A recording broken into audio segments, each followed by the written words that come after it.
Welcome back, and in this segment we will be talking about the automotive industry in Egypt, especially with the plan of the government to continue the manufacturing of Al-Nasr cars, as well as the major important companies operating in the automotive sector in Egypt are preparing to submit a memorandum to the Parliament's Industry Committee within 2 weeks, and to shed more light on these topics and more concerning the automotive industry in Egypt. I'm happy to have with me in the studio Mr. Mohamed Sheta, and he is an automotive expert as well as editor-in-chief of one of the major online automotive websites as well. And good morning, sir. Very beautiful good morning to you and to all the lovely viewers of Night TV. Thank you. Thank you, sir. Let's start by what's happening to the prices of the cars, if we talk about the automotive industry. And unfortunately, the prices of the car are very much related to the policies of the government towards the automotive industry in general, which is basically, they have been protecting the so-called automotive industry, which is actually nothing more than just a automotive assembly sector. I wouldn't call it really an industry. And the problem is that the concept of establishing assembly factories or assembly workshops in Egypt was to avoid the high taxes which we used to have in the 80s and 90s, and encourage foreign investors and local investors to come to Egypt and invest and build up factories for assembling cars.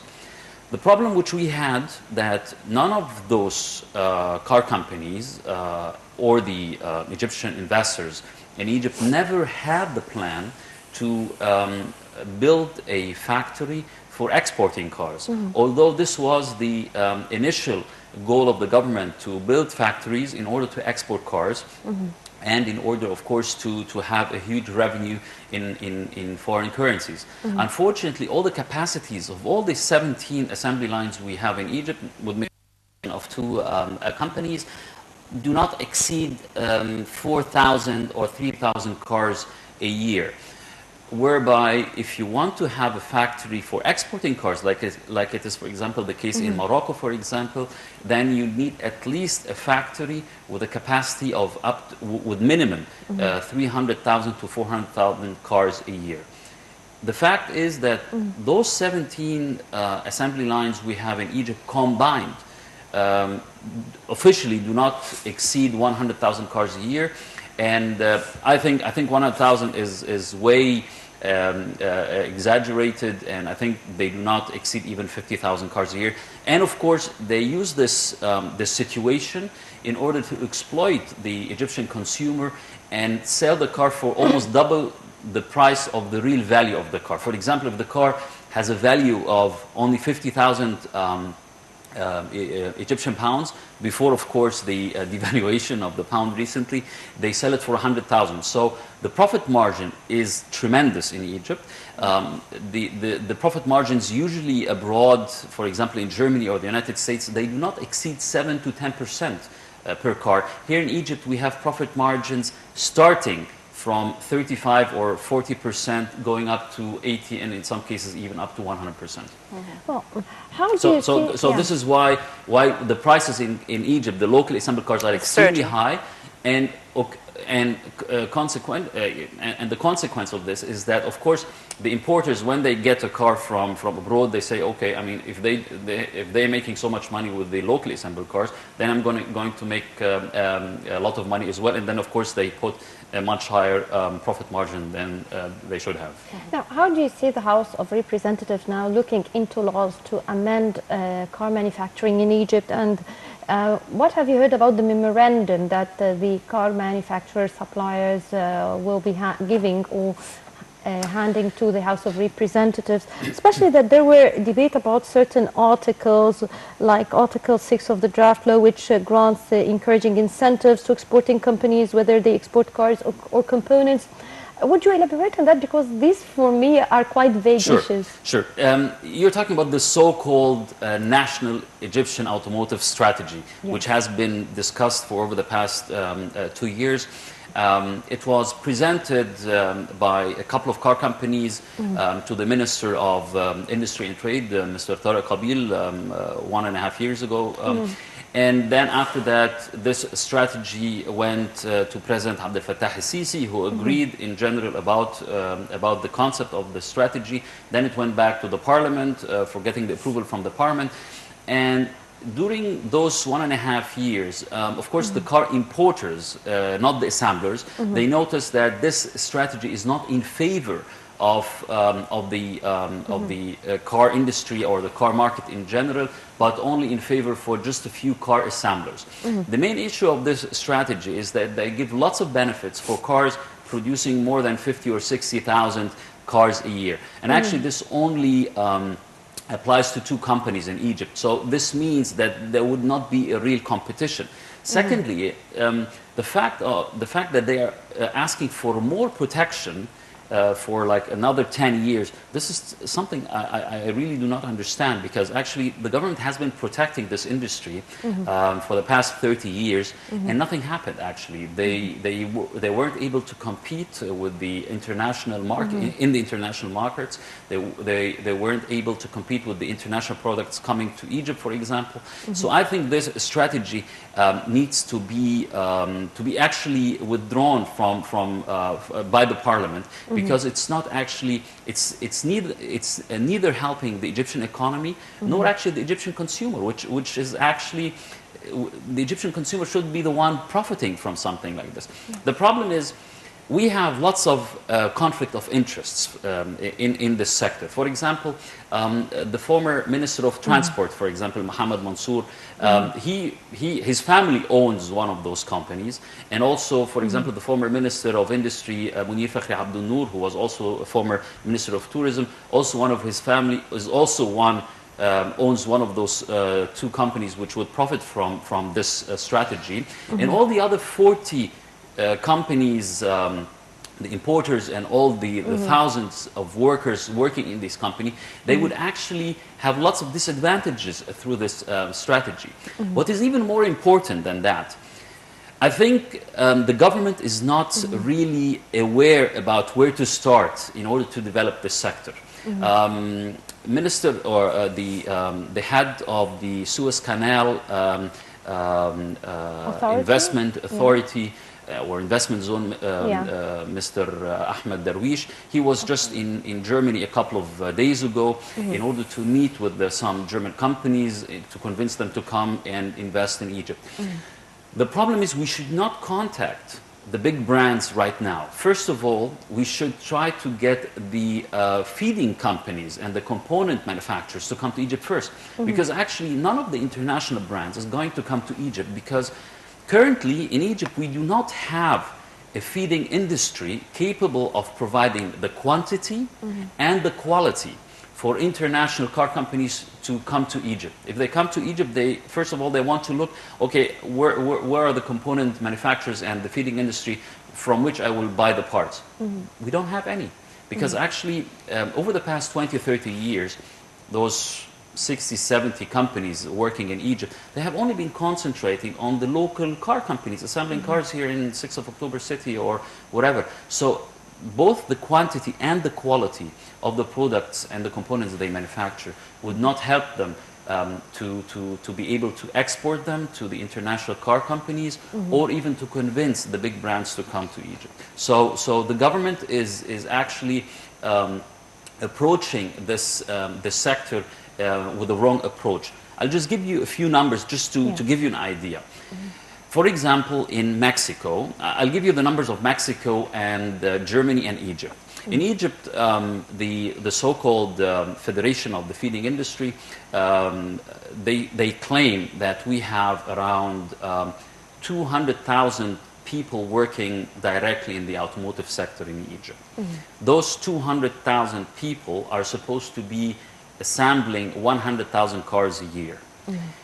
One of those companies, those American companies, they sold in 2015 for 8.8 billion Egyptian pounds. Okay, so just to give you a number, so and they assemble around like 10, 15, 20,000 cars a year. So probably we're talking about altogether maybe 50 billion or maybe 40 billion Egyptian pounds overall, the revenue of those 100,000 cars assembled in Egypt.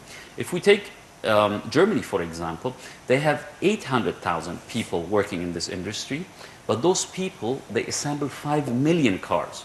So this just gives you an example that the productivity in Egypt is completely out of balance. But maybe we can increase, especially that last month the Minister of Industry met with major companies in Davos Economic Forum, and then he announced that 2 major Indian and Indonesian companies have expressed their intention to inject new investments into the Egyptian markets, and even that will be in terms of buses and larger vehicles. And I recall talking to you earlier when you told me that actually the small cars are not the big business, but the buses and bigger vehicles are better vehicles. So how do you see his announcement about Well, that? I'm not very optimistic about any announcements, because we've been hearing about those announcements for the past couple of years. Even the Sisi went to Korea last year or 1.5 years ago, and when he went to Japan, he met with the CEOs of the big Korean and Japanese car companies,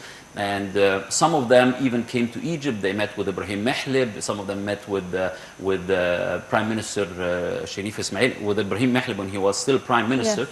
And they had big plans to come and invest in Egypt. This is only talk. I don't believe in those intentional things. I want to see contracts signed. You know, one Japanese car company came like 2 years ago and said they have big plans to build an assembly factory in Asyut, for example. Nothing happened so far. But Mr. Mohammed, if you talk about back again to the prices issue, which is of course harming every house in Egypt. Yes. So the prices almost change on daily basis. Yes. The price of today is different than tomorrow, and it's that different of yesterday. So what is the limit of the surge in prices of the cars, and what's next? What people are going to do? There's no limit for the greed of the local automotive assemblers in Egypt, and for some of the importers as well. The only solution to balance the market again is to open the import of used cars, like it is the case all over Europe or all over the Gulf countries as well.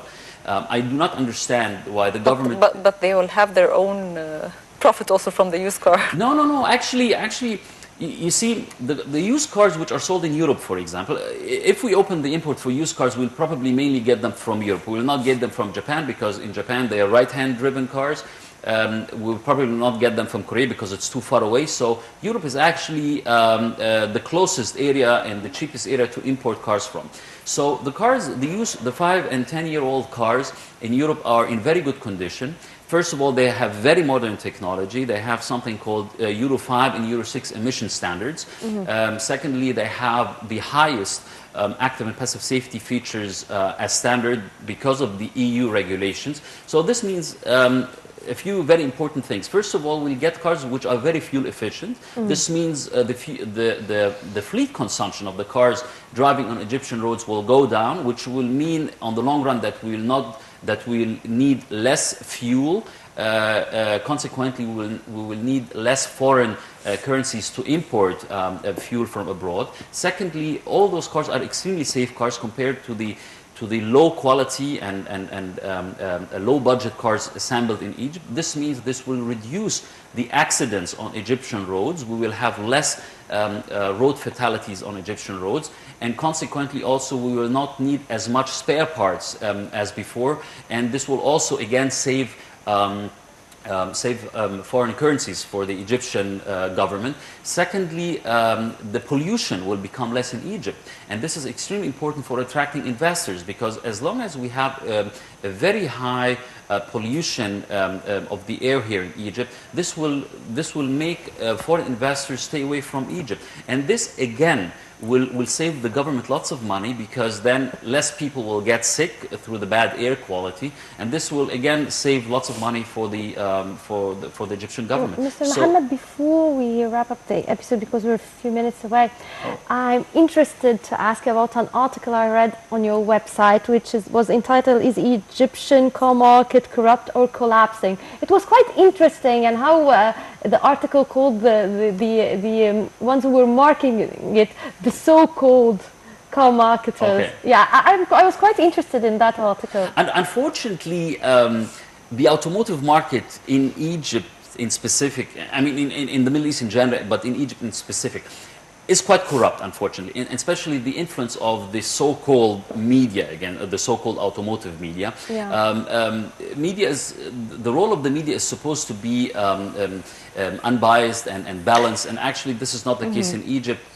We have lots of those weekly automotive supplements and the wannabe car magazines actually working as PR agencies for some of the car companies, which is, of course, a huge conflict of interest, actually, and some car companies are using those media. For example, currently with the parliament, for example, they're using some political parties to push their interests, and of course they're using those weekly automotive supplement in the newspaper as well as some radio programs in order to push their interest, and they pay money. You know, they pay money for the. It seems, Mr. Mohamed Sheta, talking with you about the automotive industry is endless talk, so we need another episode to discuss with you more about this field. Thank you very much for joining us, and welcome once again to Breakfast Show. Thank you very much, Mr. Mohammed. And as Dina mentioned, that brings us to the end of this episode of Breakfast Show. I'd like to thank you very much, Dina. Thank you, Rasha. Thank you. And make sure to follow us on Breakfast Show tomorrow with the new crew, and to continue watching us on Now TV International. Until then, have a good day.